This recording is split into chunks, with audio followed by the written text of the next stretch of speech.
990 वक्फ property की बात है। दिल्ली में 990 वक्फ प्रॉपर्टियां लोगों ने कब्जा कर रखी थी। 990 वक्फ प्रॉपर्टियां खाली करवाने के ऑर्डर्स हुए। खाली करवाने में चूंकि एसडीएम को काम था कि एसडीएम साहब उसको खाली करवाएंगे। एसडीएम साहब सरकार के गुलाम होते हैं, एसडीएम साहब ने कोई सुध ली नहीं। तो यहां प्रॉपर्टियां खाली क्यों नहीं हो रही, इस पे अवैध कब्जे क्यों है? तो वो तो आपने किया नहीं, उसे तो आप बहुत खुश हैं, अवैध कब्जे कर रखी है, बहुत अच्छी बात है। अब आप बात करो रिवैल्यूएट करवाएंगे, यहां पर हम हिंदू भाइयों को डालेंगे, यहां पर हम डीएम को पावर देंगे।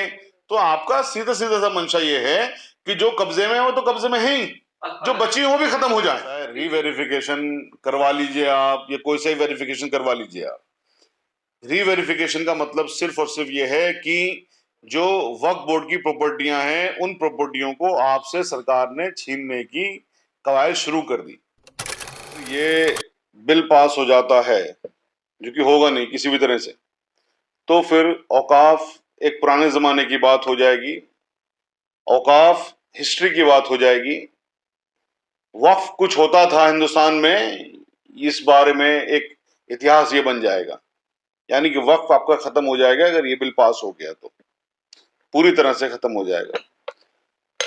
ये जो बिल है, प्रपोज्ड बिल है, आप अंदाजा इस बात से करिए कि इस बिल के लिए पार्लियामेंट में जो बहस के दौरान बात कही गई है, मैं आपको उन्हीं का अगर मैं विवरण दे दूं कि ये बिल कॉन्स्टिट्यूशन के खिलाफ है। ये bill article 15, article 21, article 25, article 26, article 30 के खिलाफ है। ये बिल भारत के संविधान की जो प्रियम्बल है ये उसके खिलाफ है। ये बिल भारत के संविधान में जो बेसिक स्ट्रक्चर होता है, जिसके लिए ऑनरेबल सुप्रीम कोर्ट ने बारंबार ये कहा है कि बेसिक स्ट्रक्चर को भारत के संविधान में कोई चेंज नहीं कर सकता, ये उसके खिलाफ है, क्योंकि बेसिक स्ट्रक्चर हमारे संविधान का है सेक्युलरिज्म। और अगर ये बिल पास हो जाता है तो ये सीधे सीधे से सेक्युलरिज्म के ऊपर हमला है। बेसिकली ये जो चीज 400 पार करके लेके आना चाहते थे कि साहब हम हिंदू राष्ट्र बनाएंगे, 400 पार हमारे इस बार करवा दीजिए, तो भारत की जनता ने इनके मुंह पर तमाचा मारा ये कह के कि भारत की जनता हिंदू राष्ट्र के फेवर में नहीं है, भारत की जनता सेक्युलरिज्म के फेवर में है।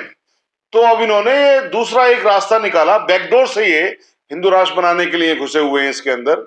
ये जो कोशिश है बेसिकली भारत को हिंदू राष्ट्र बनाने की कोशिश है इस बिल के जरिए, वरना कोई मतलब ही नहीं होता था कि जो प्रॉपर्टी सिर्फ और सिर्फ मुसलमानों की है, जो प्रॉपर्टी मुसलमानों ने या मुसलमानों के बाप दादाओं ने मुसलमानों के लिए रखी है, उस प्रॉपर्टी पर बताइए मुझे क्या ऐसी वजह है कि वहां पर कहते हैं कि साहब दो हम हिंदू भाइयों को या 7 हिंदू भाइयों को उसके अंदर मेंबर रखेंगे, और कोई मतलब ही नहीं होता।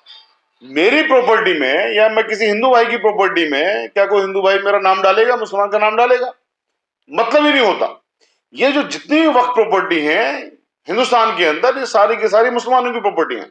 मैं सवाल करता हूं आपके माध्यम से तमाम मुसलमानों से कि भाई आपकी अगर कोई एक भी इंच कब्जा करेगा तो आप उससे अपनी ताकत के मुताबिक लड़ेंगे, आप कोर्ट के अंदर मुकदमा भी लड़ेंगे, आप जिस भी हद तक जा सकते हैं आप जाएंगे। लेकिन यहां पर आपकी प्रॉपर्टियों पर सरकार का हमला शुरू हो चुका है। हर मुसलमान तक कम से कम 30 से 35 लाख रुपए की वक्फ प्रॉपर्टी का मालिक है। तो इतना बड़ा नुकसान आपको होने जा रहा है, उसके बावजूद भी तमाम मुसलमान चुप बैठा हुआ है। बड़े ताज्जुब की बात है ये। क्या है इस पूरे वक्त में जो जो अमेंड किया जा रहा है जिससे जो देखिए 40 अमेंडमेंट इसके अंदर हमने प्रपोज किए हैं। पहला जो खतरनाक अमेंडमेंट है वो यही है कि साहब इसके अंदर आप हमारे हिंदू भाइयों को रखेंगे। क्यों रखेंगे साहब? मेरी प्रॉपर्टी है, क्यों रखेंगे वो उनको आप? ये बात सही है कि बहुत सारे सरकारी मुसलमान भी होते हैं जो गुलाम मुसलमान भी होते हैं। वक्फ बोर्ड को जाहिर है गुलाम मुसलमानों के जरिए ही चलाया जाता है, लेकिन फिर भी ये होता है कहीं ना कहीं तो चलिए साहब नाम निहात के लिए तो मुसलमान तो है वो। अब तो आपने नाम निहात वाली बात भी खत्म कर दी।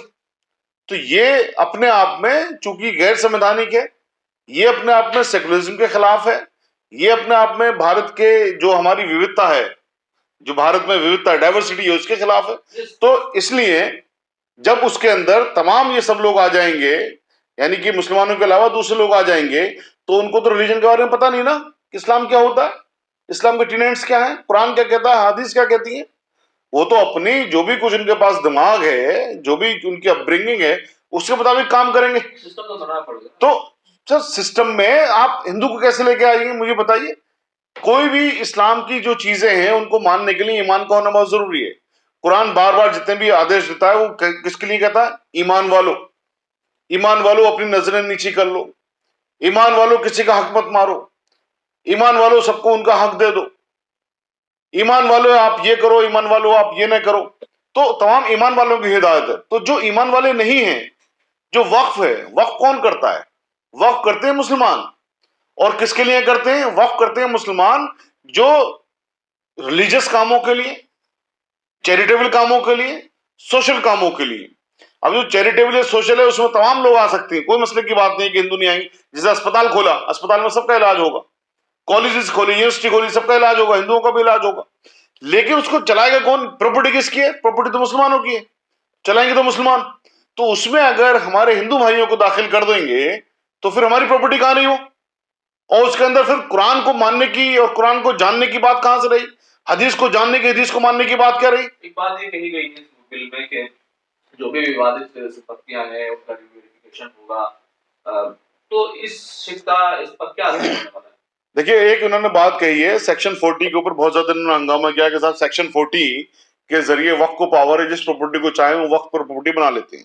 बाकायदा पार्लियामेंट के अंदर खड़े होकर के मिनिस्टर साहब ने ये बात की। मुझे बड़ा ताज्जुब है कि उनको शायद ब्रीफिंग सही से नहीं की गई, उनको ब्रीफिंग सही से नहीं की गई और ये प्रोपेगेंडा फैलाया गया। या तो ब्रीफिंग सही से नहीं की गई या प्रोपेगेंडा फैलाने में खुद मिनिस्टर साहब भी शामिल हैं इसमें।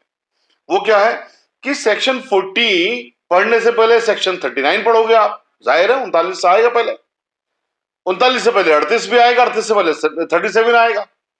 तो जब 37 और 38 और 39 की बात होगी तो वहां सीईओ के अपॉइंटमेंट की बात होगी और उसके साथ में क्या होगा कि वक्त प्रॉपर्टी वजूद में कैसे आती है। सेक्शन 40 पे आप चले गए सीधे, आपने सेक्शन 37 की बात ही नहीं करी, आपने सेक्शन 39 की बात ही नहीं करी। देखिए, वक्त प्रॉपर्टी वजूद में कैसे आती है। सपोज कर लिए मेरे पास कोई प्रॉपर्टी है, मैं उसका मालिक हूं, मेरा खसरे में नाम लिखा हुआ, मेरे नाम में म्यूटेशन चढ़ा हुआ है, यानी जो रेवेन्यू रिकॉर्ड से वहां भी मेरा नाम है, मैं मालिक भी हूं, काबिज भी हूं। मैं उस प्रॉपर्टी को कहता हूं कि साहब मैं इस प्रॉपर्टी को वक्फ करना चाहता हूं, तो मैं एक वक्फ डीड बनाऊंगा। वक्फ डीड बनाने के बाद में मैं जाऊंगा वक्फ बोर्ड के पास में रजिस्ट्रेशन के लिए। अब वहां पर जब मैं रजिस्ट्रेशन के लिए जाऊंगा तो सीईओ साहब जो 38 में अपॉइंट हो गए हैं, वो क्या करेंगे? वो सेक्शन 39 में उस जगह के जहां वो प्रॉपर्टी सिचुएटेड है उसके रेवेन्यू ऑफिसर को, तहसीलदार को या एसडीएम को, डीएम को भेजेंगे वो कि भाई ये प्रॉपर्टी वक्त में रजिस्ट्रेशन होने के लिए आई है, इसमें बताइए आपका क्या कहना है, क्या इसी आदमी के नाम है ये प्रॉपर्टी या इसमें कोई डिस्प्यूट तो नहीं है? तो अब वो कौन बताएगा? सरकार बताएगी कि साहब हाँ ये इसी आदमी के नाम प्रॉपर्टी है। नहीं, भारत की सरकार बताएगी। जब सरकार ये बता देगी कि हाँ साहब इसी आदमी के नाम ये प्रॉपर्टी है जो रजिस्ट्रेशन करने के लिए आया है, तब जाकर के सेक्शन 40 की बात आती है, तब वो रजिस्ट्रेशन होगा। ठीक है, उसके बावजूद अब क्या होता है यहां पर, अगर वहां से ऑब्जेक्शन लग के आ जाता है कि नहीं साहब इसमें कोई डिस्प्यूट है, भाइयों का डिस्प्यूट है, दूसरे लोगों का डिस्प्यूट है, किसी भी तरह का डिस्प्यूट है, तब सेक्शन 40 में उसकी पावर है कि वहां पर डिस्प्यूट को वो उन दोनों पार्टी को बुलाएगा। सेक्शन 40 में कौन बुलाएगा? सीईओ कि साहब आप आ जाइए, बताइए ये यहां पर रजिस्ट्रेशन के लिए आई है प्रॉपर्टी, आपका क्या डिस्प्यूट है इसमें। फिर वो अपने डिस्प्यूट बताएंगे, उस डिस्प्यूट का वो अपने हिसाब से जो भी कुछ कानून कहता है, भारत का जो कानून कहता है उसके हिसाब से वो निस्तारण करेगा। अगर उसमें किसी को लगता है कि साहब उसके खिलाफ ये ऑर्डर हुआ है तो दफा 85 वक्फ एक्ट के तहत जाकर के कोर्ट के अंदर, ट्रिब्यूनल के अंदर मुकदमा करते। अब ट्रिब्यूनल को कहते हैं साहब ट्रिब्यूनल खत्म करेंगे। ट्रिब्यूनल में कौन होता है? ट्रिब्यूनल में हमारी ऑनरेबल जुडिशरी का एक जुडिशियल मेंबर होता है, यानी जज साहब होते हैं। एक भारत की सरकार का, यानी जो स्टेट गवर्नमेंट होती है उसका एक सेक्रेटरी लेवल का आदमी होता है। एक उलेमाए दीन हो गए जिनको तमाम चीजों की जानकारी है। तो ये कंपोजिशन उसका ट्रिब्यूनल का है। वहां के अगर ऑर्डर भी, अगर आपको लगता है कि वहां का ऑर्डर भी सही नहीं हुआ, उसके बाद में आप रिवीजन में हाईकोर्ट जा सकते हो, फिर सुप्रीम कोर्ट का आपको लिए रास्ता खुला हुआ है। तो पूरा जुडिशियल ताना वाना सब कुछ है वहां मौजूद। आप प्रोपेगेंडा ये कर रहे हो, प्रोपेगेंडा क्या है कि साहब हम दफा 40 में जो ये जो वक्त ट्रिब्यूनल इंक्वायरी करता है हम उसको खत्म कर देंगे। क्यों खत्म कर देंगे साहब? फिर प्रॉपर्टी कैसे रजिस्टर्ड होंगी? तो यही तो चीज है ना। अब डीएम को आप पावर डेलीगेट करना चाहते हो। डीएम को पूरे जो देश है, पूरे देश में हमारे यहाँ पर दीवानी न्यायालय है, दीवानी कानून है। दीवानी कानून और दीवानी न्यायालयों को चलाने के लिए सिविल जजेस या डिस्ट्रिक्ट जजेस होते हैं। कुछ ऑनरेबल हाईकोर्ट के पास भी ओरिजिनल जुरिस्डिक्शन होता है, यानी जजेस करते हैं। तो टाइटल तो डीएम साहब डिसाइड ही नहीं कर सकते। टाइटल डिसाइड करने की पावर तो डीएम की है ही नहीं, वरना आप सिविल लॉज पूरे के पूरे खत्म कर रहे हो। तो जब आप सिविल लॉज ही खत्म कर दोगे तो बड़ी विचित्र सी बात है कि पार्लियामेंट के अंदर ये बात हो रही है साहब टाइटल डीएम साहब डिसाइड करेंगे। तो सिविल लॉज तो आपने खत्म कर दिए। यानी कि आपको भारत की जुडिशरी पे यकीन नहीं है क्या? जुडिशरी पे क्यों यकीन नहीं है? कि जुडिशरी इंडिपेंडेंट है। लेकिन एक सवाल तो उठता है कि इसमें कहा गया है कि अब जो वक्त का जो रजिस्ट्रेशन होगा वो पोर्टल पर होगा, सेंट्रलाइजेशन होगा। तो पोर्टल पे होने में क्या दिक्कत की बात है? पोर्टल पे कोई मसले की बात नहीं है। पोर्टल के लिए तो ऑलरेडी रूल्स बन चुके हैं। पोर्टल पे तो सारी चीजें ऑलरेडी वो पब्लिश कर ही रही। जितनी भी वक्फ प्रॉपर्टियां हैं, तमाम जितनी भी वक्फ बोर्ड है, सब के सब वक्फ बोर्ड तकरीबन पोर्टल पे तमाम इंफॉर्मेशन शाया कर रहे हैं, पब्लिश कर रहे हैं, ऑलरेडी हैं। और जो चीज जहां पर ये डिजिटाइजेशन प्रोसेस में है कुछ जगहों पर, वहां वो चल रहा है, वो तो होना भी चाहिए। तो ये इतनी बड़ी चीज थोड़ी नहीं है कि साहब आप वहां पर पोर्टल पर उसके अंदर लेके आएंगे। आप दिक्कत क्या है कि साहब डीएम साहब टाइटल डिसाइड करेंगे, जो नहीं कर सकते हैं। यानी कि आपको अपने भारत सरकार के जो गुलाम लोग हैं उनसे आप काम करवाना चाहते हो। जुडिशरी चूंकि इंडिपेंडेंट है तो आप जुडिशरी पे आप यकीन नहीं कर रहे। तो कितनी विचित्र सी बात है। मुसलमानों की प्रॉपर्टी है, आप कर रहे हो साहब ये हिंदू होंगे इसके अंदर, आप मुसलमानों पे यकीन नहीं कर रहे। कितनी अजीब सी बात है। तो आप यकीन किस पे कर रहे हो? ये मैंने जो सवाल किया था रीवेरिफिकेशन का, इसका क्या फर्क पड़ेगा? क्या इससे फायदा होगा या इससे विवाद खत्म होंगे या इससे कब्जे पकड़ेंगे? सर ऐसा है, रीवेरिफिकेशन करवा लीजिए आप, या कोई सा ही वेरिफिकेशन करवा लीजिए आप। रीवेरिफिकेशन का मतलब सिर्फ और सिर्फ ये है कि जो वक्फ बोर्ड की प्रॉपर्टियां हैं उन प्रॉपर्टियों को आपसे सरकार ने छीनने की कवायद शुरू कर दी। रीवेरिफिकेशन में और क्या है? अब मैंने आपको बताया ना, देखिए किस तरह से प्रॉपर्टी वजूद में आई। जब किसी ने अपनी प्रॉपर्टी को वक्फ किया, उसका वहां से टाइटल सरकार ने क्लियर किया और कोई ऑब्जेक्शन उस पर नहीं था, जब जाके वो प्रॉपर्टियां वक्फ बनी। जो डिस्प्यूट्स थे अगर उसमें, तो उसके डिस्प्यूट्स ऑनरेबल सुप्रीम कोर्ट तक से वो निस्तारण हो गए, निस्तारण हो जाएंगे। इसमें जो प्रॉपर्टियां ऑलरेडी सेटल्ड हैं उनको आप दोबारा कैसे करोगे साहब? ये कौन सा कानून लेके आ रहे हो? ये तो भारत देश का कानून नहीं है। सेक्शन 11 भी जो रेजिस्ट्री काटा एक सिविल उसमें आता है, सिविल कोर्ट में, सिविल प्रोसीजर कोर्ट में, कि दो पार्टियों के अंदर अगर ऑलरेडी एक मैटर डिसाइड हो चुका है फाइनली, दोबारा मैटर एजिटेट नहीं हो सकता। तो यहां पर जब ये सब चीज हो गया और भारत के गजट में उसका पब्लिकेशन हो गया, उसके बाद आप फिर दोबारा से उस चीज को चलाओगे, तो इसका मतलब क्या? आपकी इंटेंशन ये है कि आपको वक्फ बोर्ड की, यानी कि वक्फ प्रॉपर्टियों की एक ये देख करके कि साहब मुसलमान तो इस देश का इतना अमीर है। अब ये अलग बात है कि मुसलमानों की हालत दलितों से निचले स्तर पर चली गई। एक मिनट, क्योंकि मुसलमानों को पता ही नहीं है कि वो कितने अमीर हैं, पर सरकार को तो पता कितने अमीर है, तो इसलिए इन्होंने मुसलमानों की अब ये चीज भी खत्म इन्होंने करने की कवायद शुरू कर दी कि साहब इनकी बिल्कुल अमीर से दरिद्र बना दिया जाए। फिर एक अहम सवाल जो है वो इसमें ये जरूर बनता है, आप हमेशा एक सवाल उठाते हैं 990 वक्फ प्रॉपर्टी। तो 990 वक्फ प्रॉपर्टी का क्या मामला है और ये तमाम एक्ट आता है तो इन पर क्या फर्क पड़ेगा? वक्त के क्या हालात हैं, उससे क्या होगा दिल्ली में? क्योंकि दिल्ली में आप देख रहे हैं कि वक्फ बोर्ड है नहीं, एडमिनिस्ट्रेटर बैठा हुआ है, एलजी की तरफ से तमाम चीजें चल रही हैं। ये भी इलीगल हो रहा है दिल्ली में। वक्फ बोर्ड नहीं है, इलीगल है। एलजी साहब चला रही है, इलीगल है। या एडमिनिस्ट्रेटर साहब चला रही है, इलीगल है। इसमें पिटिशन पेंडिंग है ऑनरेबल हाई कोर्ट के अंदर। अब चूंकि हमारे यहाँ का जुडिशियल सिस्टम थोड़ा सा टाइम लगता है यहाँ पर, लेकिन चीजें अच्छी होंगी, दुरुस्त होंगी, इसमें कोई शक की बात नहीं। जो 990 वक्फ प्रॉपर्टी की बात है, दिल्ली में 990 वक्फ प्रॉपर्टियां लोगों ने कब्जा कर रखी थी, जिसमें गवर्नमेंट डिपार्टमेंट्स भी हैं, जिसमें इंस्टीट्यूशंस भी हैं, जिसमें हमारे मुसलमान भाई भी हैं, हिंदू भाई भी हैं, तमाम तरह के लोग हैं। 990 वक्फ प्रॉपर्टियां खाली करवाने के ऑर्डर्स हुए। 990 वक्फ प्रॉपर्टियां वक्फ कानून के इंप्लीमेंटेशन के बावजूद भी खाली करवाने में, चूंकि एसडीएम को काम था कि एसडीएम साहब उसको खाली करवाएंगे। एसडीएम साहब सरकार के गुलाम होते हैं, एसडीएम साहब ने कोई सुध ली नहीं। तो यहां पर उसको मजबूत करने की जरूरत थी कि जब एसडीएम साहब उसमें एक्शन नहीं ले रहे हैं, तो जैसे पब्लिक प्रीमाइसेस एक्ट के अंदर होता है कि साहब खाली करवा सकते हैं जाकर के, वो कानून यहां भी लागू होना चाहिए था। तो यहां पर आपने उसको बजाय मजबूत करने की, अब सोचिए 990 वक्फ प्रॉपर्टियां सन 2002 के बाद में 2002 से 2013 तक 990 वक्फ प्रॉपर्टियों के ऑर्डर हुए खाली करने के, और आज तक कितनी खाली हुई है? कुल जमा 50 प्रॉपर्टियां भी खाली नहीं हुई है। ये तो ऑर्डर तो हुए, फिर कब्जे कितने पर है? कब्जे सोचिए ना, 990 वक्फ प्रॉपर्टियों पे तो कब्जे वो हैं जिनको हमने खाली करवाने के ऑर्डर्स करवाए हुए हैं। 990 पे तो वो हैं, जिसमें जो खाली हुई है सिर्फ 40 से 50 हुई है। एक बात ये, वो क्यों? क्योंकि यहां पर जो एसडीएम साहब की जिनकी पावर है उसको खाली करवाने की, वो एक्शन नहीं लेते। तो बेसिकली काम तो यहां पे होना चाहिए था। इसके अंदर जो वक्फ एक्ट के अंदर जो ये अमेंडमेंट लेके आ रहे हैं, यहां पे लेके आने चाहिए थे कि साहब वक्फ प्रॉपर्टियां खाली क्यों नहीं हो रही, इस पे अवैध कब्जे क्यों है। तो वो तो आपने किया नहीं, उसे तो आप बहुत खुश हैं, ये अवैध कब्जे कर रही है, बहुत अच्छी बात है। अब आप बात क्या करो, रिवैल्यूएट करवाएंगे, यहां पर हम हिंदू भाइयों को डालेंगे, यहां पर हम डीएम को पावर देंगे। तो आपका सीधा सीधा सा मंशा ये है कि जो कब्जे में है वो तो कब्जे में है ही, जो बची है वो भी खत्म हो जाए। रीवेरिफिकेशन अगर होता है तो इन 990 का जिन पर ऑर्डर है या जिन पर कब्जे हैं लंबे वक्त से, उनका क्या होगा? सर रीवेरिफिकेशन होगा टाइटल का। रीवेरिफिकेशन में अब ये मैं आपको फिर वही बता रहा हूं, जब ऑलरेडी एक बार भारत सरकार की रिपोर्ट आ चुकी है ये वक्त प्रॉपर्टियां हैं, तो अब उसके खिलाफ रिपोर्ट कैसे आएगी जबकि गजट भी हो गया। अब तो रिपोर्ट से उस कंडीशन में आ सकती है जब आप डीएम से जबरदस्ती ऑर्डर करवाएं, नहीं भाई ऑर्डर कर दो भारत सरकार की तरफ से कि साहब ये वक्त प्रॉपर्टी नहीं है। इसीलिए तो डीएम को पावर दी जा रही है। क्या बेईमानी हो सकती है इसमें? 100%। और क्यों पावर दी जा रही है डीएम को?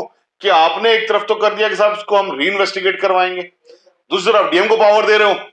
तो जो ऑलरेडी डॉक्यूमेंट्स हैं, गजट है, जो पुराने डॉक्यूमेंट्स उनको आप खत्म कर रहे हो, तो और क्या होगा उसके अलावा।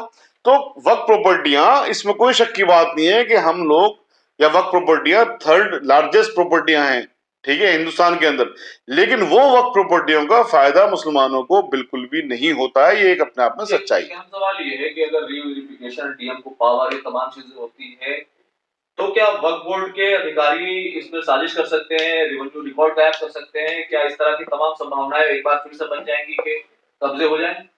सर ये जो संभावनाओं की बात है, संभावनाओं पे तो मैं क्या जवाब दूंगा। मैं आपको सिंपल सी बात बता रहा हूं, उसको समझिए, क्रोनोलॉजी समझिए। आप आपकी प्रॉपर्टियों को उन्होंने री इन्वेस्टिगेशन का ऑर्डर कर दिया, उधर से पावर दे दी अब डीएम के हाथ में, ठीक है। पुराने डॉक्यूमेंट को आपको देखेंगे नहीं, जो पुराना सरकार ने वहां के अंदर सरकारों ने जो भी कुछ वो दिए हैं अपने डॉक्यूमेंट्स, उनको आप देखेंगे नहीं। तो अब क्या रह गया? तो यानी कि इन प्रॉपर्टियों को आप डी रजिस्टर करने जा रही हैं। डी रजिस्टर प्रॉपर्टी होंगी तो किसके पास जाएंगी? वो सरकार के पास जाएंगी प्रॉपर्टियां। सरकार उन प्रॉपर्टियों को अपना जो भी कुछ करेगी करेगी, बेचेगी, जो भी कुछ इस्तेमाल करेगी वो करेगी उसकी। अभी तक तो क्या होता था कि चोरी सीनाजोरी होती थी। कांग्रेस की सरकारों ने क्या किया कि दफा 51 का वक्फ एक्ट का सीधा सीधा उल्लंघन किया। उसमें क्या है कि साहब वक्फ प्रॉपर्टियों को आप एक्वायर नहीं कर सकते, एक्वायर करेंगे तो चेयरमैन की परमिशन के साथ करेंगे और उसको वक्फ बोर्ड को कंपनसेट करेंगे।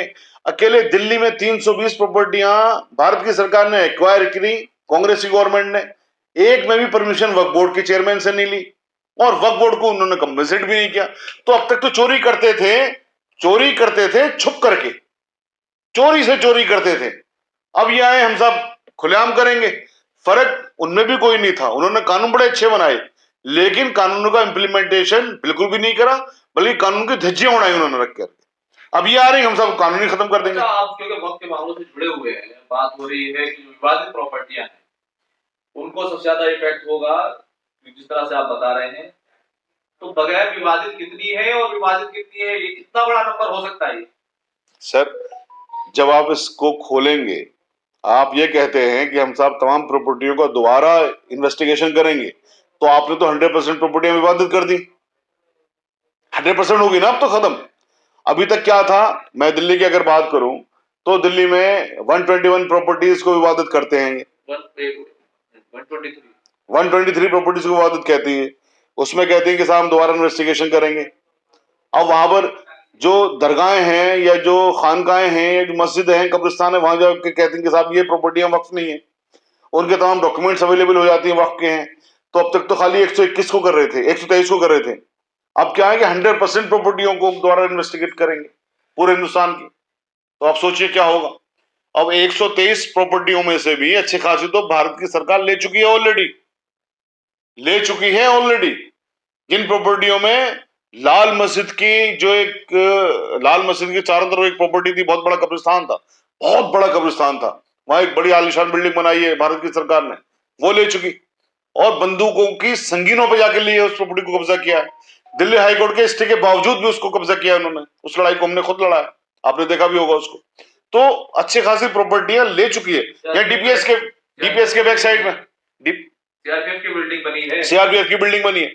डीपीएस के बैक साइड में एक बहुत बड़ी मस्जिद, बहुत बड़ी ये जगह जो कब्रिस्तान, वहां पर पीर बाबा बहुत सारे, ठीक है, वो पूरे के पूरे तोड़ दिए, डेमोलिश कर दिए, वहां से पूरे उसको खाली करवा लिया, फेंसिंग कर दी उसको, वो कब्जा ले ली। उन 123 प्रॉपर्टीज की मैटर भी पेंडिंग है, आप डिसाइड भी नहीं कर रहे हो उसको। और आपने अभी सुना होगा पिछले दिनों क्या किया था इन्होंने कि एक नोटिस दिया चेयरमैन को, नोटिस पे चेयरमैन नहीं पहुंचा तो उन्होंने कह दिया साहब सारी की सारी प्रॉपर्टी भारत सरकार की होगी, क्योंकि चेयरमैन उस नोटिस पे नहीं पहुंचा, चेयरमैन ने जवाब नहीं दिया। तो कितनी विडंबना है। आप सोचिए, आप सब प्रॉपर्टी को इन्होंने इन्वेस्टिगेशन का ऑर्डर किया और उसके अंदर वक्फ बोर्ड के अंदर इन्होंने अपने लोग डाल दिए जिनको कि इस्लाम के बारे में भी नहीं पता, कुरान के बारे में भी नहीं पता, उन्होंने जाके ऑब्जेक्ट भी नहीं किया। एक मिनट सुनिए, अगर वो ऑब्जेक्ट नहीं करेंगे, जैसे अभी 123 प्रॉपर्टीज जो दिल्ली में इन्होंने रीइन्वेस्टिगेशन के लिए ऑलरेडी चल रहा है, जिसका कार्यक्रम सन 2000 ऑनवर्ड्स कर दिया जाता है। अब बताइए, अगर पूरे हिंदुस्तान की वक्फ प्रॉपर्टियों को अगर ये रीइन्वेस्टिगेशन का ऑर्डर करेंगे और वहां पर कंसर्न वक्फ बोर्ड अगर उनके उस नोटिस पर नहीं पहुंचेंगे, तो नोटिस पे ना पहुंचना ही काफी होगा भारत की सरकार को उन प्रॉपर्टी को देने का। इसलिए मैंने कहा कि वक्फ आपका इतिहास बनने जा रहा है अगर ये बिल पास हो गया तो।